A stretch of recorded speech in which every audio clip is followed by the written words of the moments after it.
For the first time ever, under the floodlights at the Misano circuit, the DTM cars would go. 55 minutes plus one lap of great race action to come. The pole sitter Paul di Resta losing out initially to Edoardo Mortara and Gary Paffett.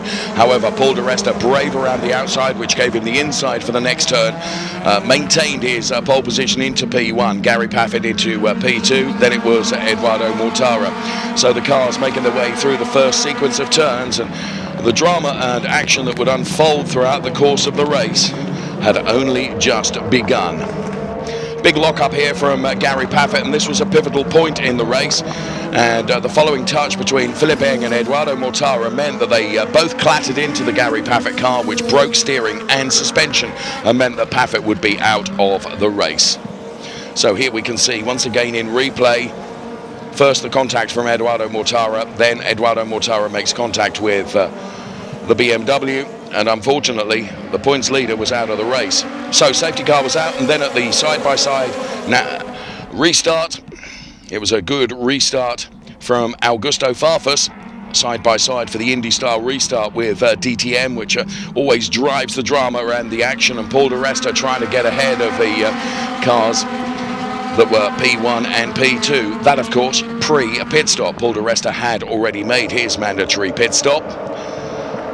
So Augusto Farfus appeared to be leading, but Augusto Farfus was yet to stop, and then behind him all heck was breaking out. Lucas Auer involved, Jamie Green involved, Rennie Rast involved. And the two Audis of Rennie Rast and Jamie Green ended up pointing in completely the wrong direction. Good avoidance by a number of other drivers.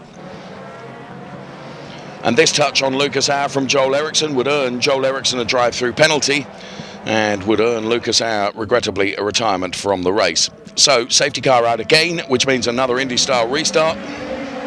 Augusto Farfus leading the cars away. Paul di Resta putting himself right alongside Philippe Eng into turn number one, gets the overtake done and dusted, and effectively takes up the lead of the race once again. So, Paul di Resta potentially heading to his third win of the season.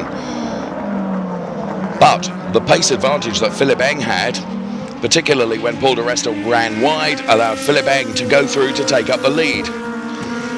And so Philippe Eng, the BMW rookie, then leading the race, but the pace advantage he had soon fell away, and it wouldn't be too long before Paul di Resta was able to find his way past the BMW once again, going very wide but using it as a bit of a slingshot opportunity, and Edoardo Mortara trying to follow suit through the same move.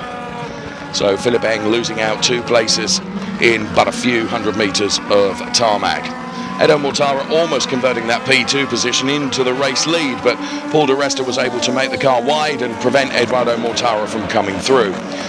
Robin Freins was fairly racy against Edoardo Mortara, and for lap after lap and turn after turn he'd tried to find a way past and he'd been denied. But here, after a little love tap between the two of them, Robin Freins did manage to get past the Edoardo Mortara car, so that put the Audi driver into P2, and therefore it would be his maiden DTM podium. But Paul di Resta would take his third win of the season, followed by Robin Freins and Edoardo Mortara, in a race that was filled with drama, action, incident and excitement.